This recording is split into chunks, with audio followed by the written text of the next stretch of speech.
Welcome to Podkey Slopcast, where trillion-dollar AI and infrastructure stories get stress-tested. A lot of this week's biggest claims sound world historical on first read.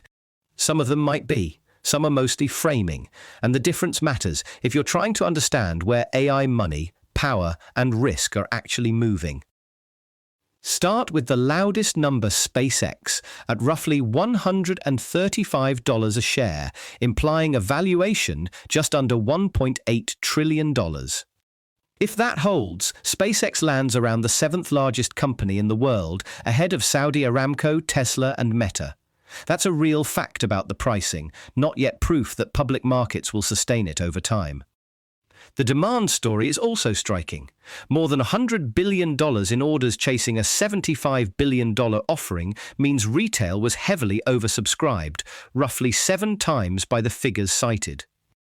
That tells us there is massive appetite. It does not tell us the valuation is correct.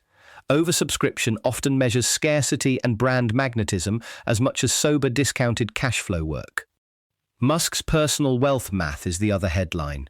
If over 60% of his net worth was already tied to SpaceX, this price could move him from around $700 billion toward $971 billion, putting the trillionaire narrative in reach. The harder question is whether this reprices adjacent AI companies. Some people want to read this as a green light for Anthropic or OpenAI-style valuations. That feels too broad. The stronger interpretation is narrower.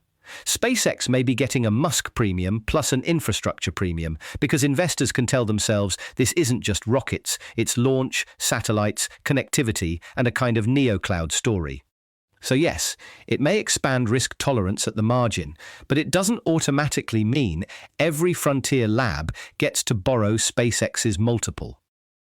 Prometheus raising $12 billion at a $41 billion valuation is another case where the concept is almost bigger than the current evidence. The pitch is an artificial general engineer for hard physical systems like jet engines, and the associated strategy is unusually aggressive. Build a $100 billion industrial buyout fund and acquire legacy manufacturers to get proprietary factory data. The logic is coherent. The physical economy does not have a clean public internet of manufacturing data, so if training data is the moat, owning the factories may be faster than begging for access. But there are trade-offs buried in that thesis.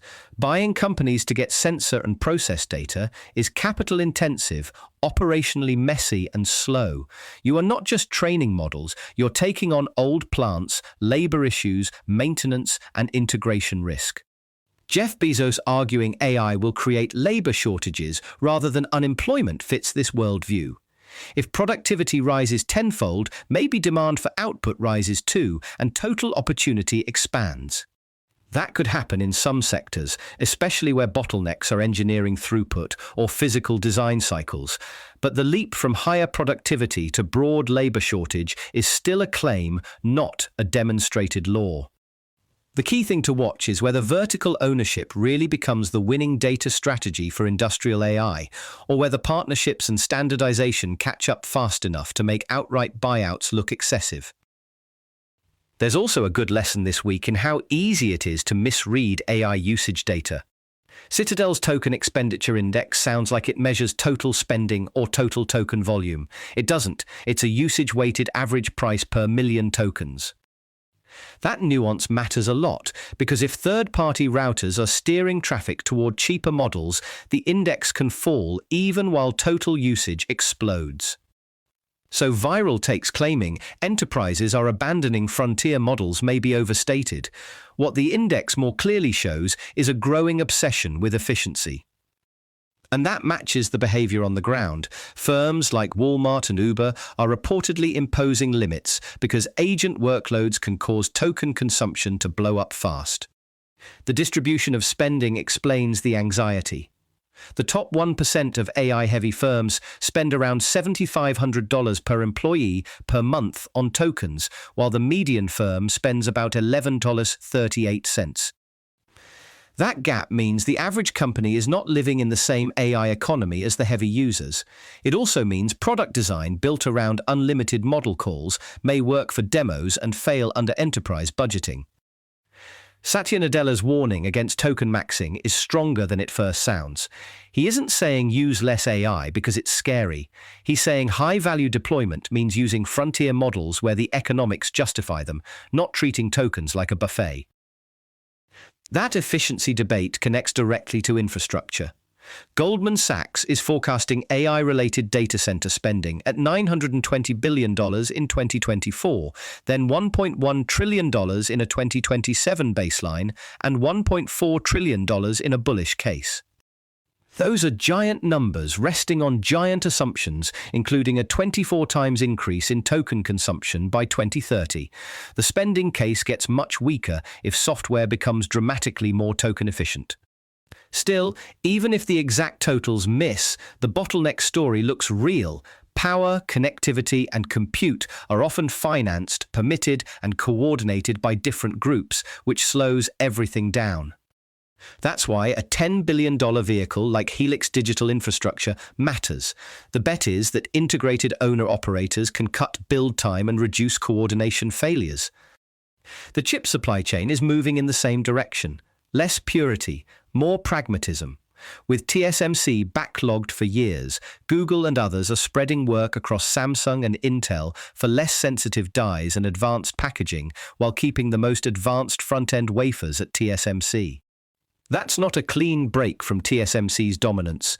It's a hedge against concentrated risk, and maybe the beginning of a more modular supply chain where capacity matters almost as much as absolute process leadership. Microsoft's framing is broader than model races. Nadella keeps pushing AI as a general-purpose technology, closer to electricity than a single product category. That framing does useful analytical work. If AI is infrastructure, then the goal is not to win every application directly, it's to make sure every enterprise runs through your tools, cloud, and governance layers. His economic test is also pretty disciplined. Token costs have to line up with marginal economic value. If they don't, usage can surge without creating meaningful productivity gains. The KPMG analysis of 1.4 million AI interactions points in the same direction. The highest value users treat AI as a reasoning partner, iterating and shaping the problem, not just asking for outputs. That makes the conversation about agents more concrete. Project Solara-style devices running persistent agents locally sound futuristic, whether it's a PC-class box or something badge-sized for a nurse. But once agents act continuously, Nadella's term cognitive coverage becomes the real governance challenge. Test coverage checks whether software runs. Cognitive coverage asks whether humans understand what autonomous systems are deciding, changing, or shipping.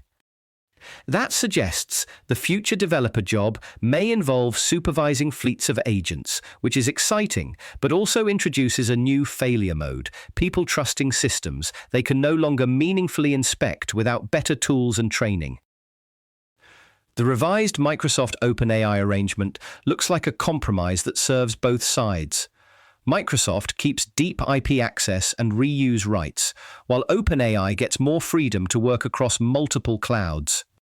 That sounds less like a breakup than a maturation. OpenAI wants a wider commercialization path, and Microsoft still benefits if the underlying breakthroughs keep driving Azure demand.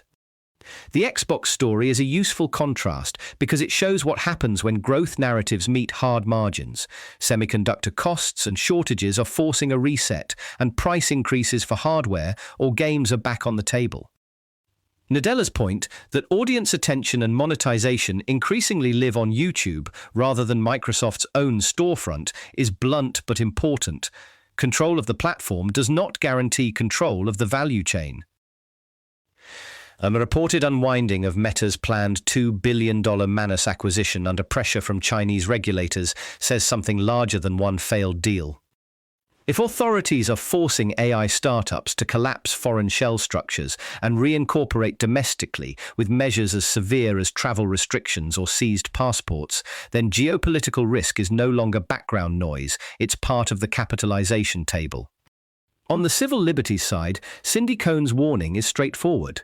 AI-enhanced surveillance can shift power towards states and entrenched institutions, making privacy, dissent, and electoral accountability harder to preserve.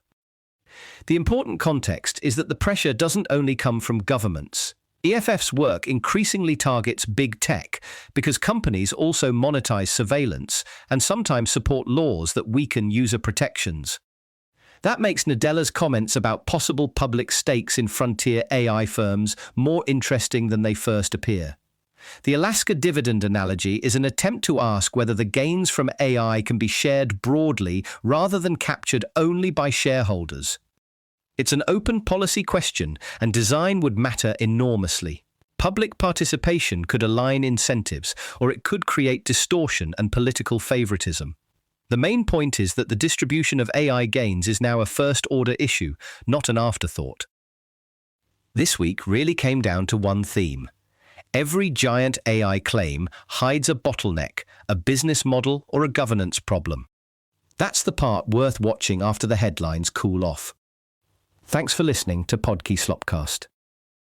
This episode was generated by Podkey. Create your own at podkey.fm.